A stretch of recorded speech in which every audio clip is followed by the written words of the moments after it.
What is up, guys? Welcome back to a brand new analysis video for some of the new cards we've seen in the past couple days for the Grand Tournament. So without further ado, let's get right into it. I'm really excited about a few of these, so hopefully you are as well. First off, we're gonna go from the ones that I've saw most recently back to the ones that I've missed so far. First off, we have the 3-drop 2/5 Coliseum Manager with the Inspire effect. Return this minion to your hand. So, right off the bat, I'm thinking that there's got to be some way that you can use this to your to your gain, I guess. Some way that you can use it to benefit you in some way, somehow. And I've come to the conclusion that no, there is literally no way you can use this that will benefit you.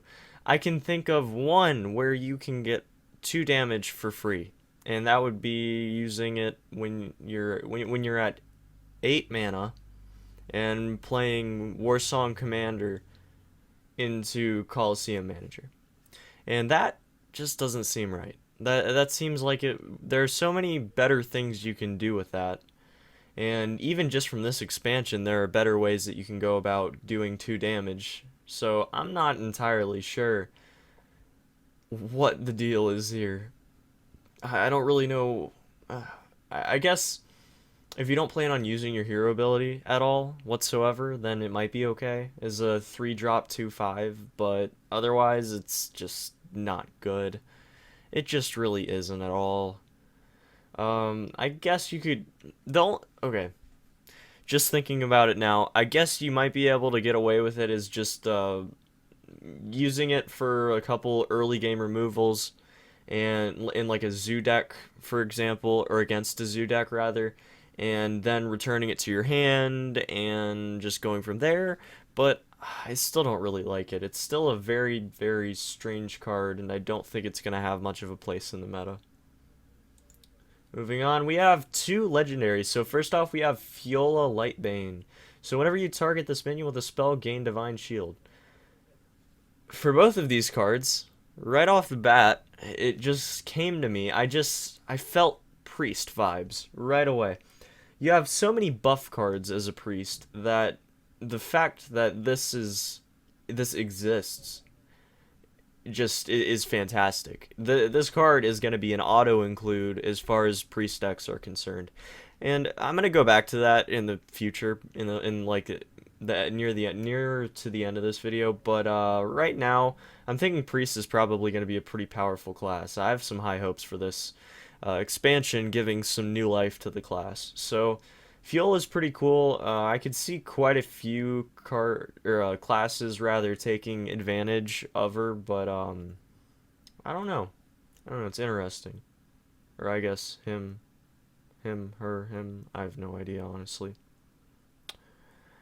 Very, very strange looking art, but nevertheless interesting effect. And rest in peace, Spider Tank is all I gotta say. Moving on, we have Argent Watchman. So Argent Watchman's a little interesting. It's a 2-drop 2/4, and it can attack, but it can attack if you use your hero ability in the turn that you're going to attack with it with. So I feel like this could be useful, but I still think it's a little weird being a 2-drop 2/4. Obviously, having 4 health as a 2-drop, there had to be some sort of reason that it wasn't going to be good. As good as a vanilla card, I guess. A vanilla 2-drop, which would usually be a 2/3. So, I think that it's pretty good in some decks, and then just genuinely terrible in others.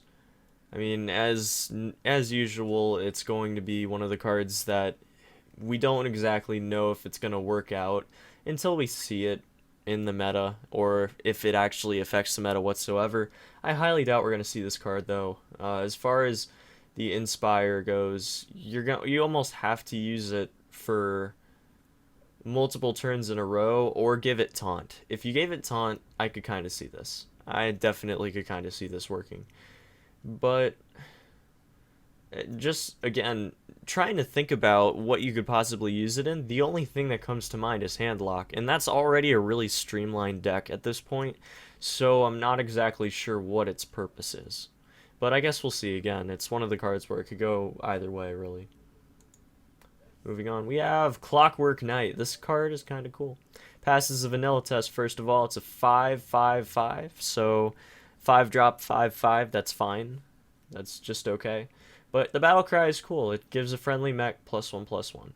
So it's not random. You can use it as a strategic effect, or you give it to, for example, an Annoyotron or something like that, or even a Mech Warper, something like that. Just adding survivability to early game threats. So I like this. Also, if you have a Mech Warper, you can play it turn 4, and it's a 4 drop 5/5, and you can boost your Mech Warper so it has a little bit more survivability and a little bit more power behind it. So I think this is a pretty good card. I think it's not going to be necessarily an auto include, seeing as you do have like other decks that have 5 drops. The one that comes to mind is Blast Mage, but this is a pretty good card, and I can see it being included in non-mage mech mages or non-mage mech decks. Otherwise, I don't know. I like the card. I like the card. I think it has potential. That's all I'm gonna say. Moving on, we have Tournament Medic, or in other words, 4 drop battle cry. Give your opponent 3 Grim Patrons. I think that is absolutely self-explanatory on how that is absolutely terrible. I cannot see this being played ever. Honestly, I really can't.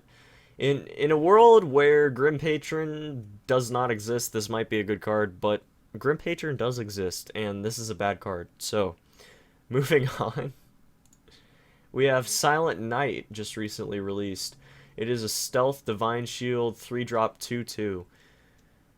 Little underwhelming. Little underwhelming, gotta say. Little underwhelming. I think it has some potential to be used, being a stealth divine shield. That's about it. That's all I really have to say. I think it has potential, but it's sort of giving the stealth a 1 drop value, because otherwise it'd just be a mini bot. So I guess if you can see a way that stealth would be given a value of a 1 drop, then I think it'd be worth it. I think it'd definitely be worth it. I think that this will probably find a place in some decks, but it's going to be kind of niche. I don't see it being a meta-defining card. I see it as more of just a niche thing people throw into some decks that could use possible free 2 damage on another creature or a minion. So, yeah, it's alright. It's alright. It's not great, though. And moving on to the other legendary that I talked about earlier. So this is Adis or Idis Darkbane. Again, don't know the name pronunciation. So whenever you target this minion with a spell, deal 3 damage to a random enemy. Again, this is rest in peace Spider Tank number 2, because it's a 3 drop 3/4 with a fairly decent effect. Again, auto include in Priest. I cannot see it not being used in Priest decks, really. It's fantastic. It really is a great card. And it has, again, a decent survivability, and if you're going to be targeting it with multiple spells, then it's going to have multiple high damage outputs.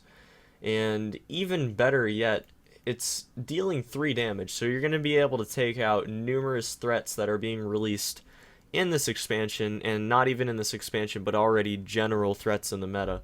So it's pretty awesome. I really do like this card. It's got a lot of potential, and I think it's going to be an auto include in Priest.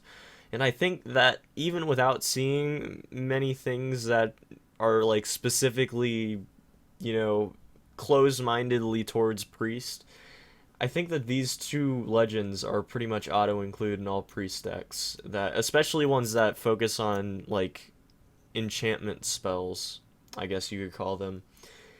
And I really do like this card. I think that there's a lot of potential to get value out of it, and it's, again, pretty much an auto include for Priest. So moving into this card that I'm very excited about, so we have Flame Juggler.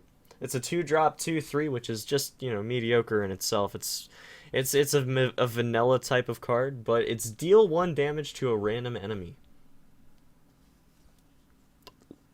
Oh, excuse me, hiccups. Let's take a moment and think about that. There's this certain annoying card. It's called Leper Gnome, and I don't think many people like it. And I think it has 1 health, and I think Flame Juggler is a very nice counter to that. I think that Flame Juggler is going to be a nice counter to a lot of things. I think Aggro Paladin is probably going to be somewhat countered by early game Flame Jugglers. Just because, if nothing else, it's going to be able to proc Divine Shields off of Argent Squire and off of Minibot, obviously. It's going to be able to proc Leper Gnome, and then that's going to reduce the value you can get out of those cards. Again, seeing the Divine Shields being able to be procced like that is just fantastic. I really do like this card. It's almost like a randomized. Oh god, I haven't even seen the card played in forever. Wow, I don't even remember the name of the card. Wow, that is crazy. Okay, well, anyways, it's a 1-drop 1/1 and it's deal 1 damage to target as a battle cry, but I can't remember the name of it. Wow, that is bad. Anyways, I think Flame Juggler is going to be a nice 2-drop version of that, and it's going to be a nice counter, especially to Minibot, because if it procs Minibot's Divine Shield, then it's going to be able to get value out of it, which is really, really great. So I do like that a lot. It's one of few 2-drops that have a chance of being able to get up in value on a Minibot, so I think that's worth noting, and I think it's something people are kind of overlooking at this point. I really do like it, though. And we have this beast right here, which isn't really much of a beast. It's kind of mediocre, in my opinion. Savage Combatant has 4-drop, 5/4 stats, or yeah, they're okay. They're alright. And it's give your hero +2 attack this turn as an Inspire. I guess it's alright. I really don't see a whole lot of use stemming out of it. I think it's okay, but I think it has a lot of potential to get chunked really, really early on and end up not being able to be valuable to you. So I'm thinking this is probably not going to be one of the good cards in the set. And that's about it for now. As soon as we get, 4, 5, 6 more cards announced, I'll be making another one of these videos. I kind of thought that they'd be announcing like 4 cards a day and I'd be able to do this, every day or every other day. But that's not the case. They've been doing it kind of strangely, in my opinion. So, whenever we have enough cards to be able to go over them and make a decent, 10 to 15 minute video off of it, I'll go ahead and do that. And yeah, the Fallout Ultimate Fallout Challenge should be returning very, very soon. I recorded 2 videos of Fallout 1 a couple days ago, so I'm gonna be editing those real quick and popping them up on the channel for you guys to see. So hopefully you guys will look forward to that. And yeah, I think that's about all we got for today. I'm going to be pre-ordering the Grand Tournament 50 packs for $50 and getting the card back very soon. So I'll be, probably making a hype video about that at some point. But you can expect that sort of stuff. I make hype videos a lot, so or not hype videos for like getting everyone hyped, I guess, necessarily. More like hype videos for like my own hype, I guess, because I'm still really excited for this expansion despite a lot of the cards being mediocre at best. Otherwise, I think that's about all we got for this video. So until next time, guys, hope you have a fantastic day. I will see you in the next video. Peace.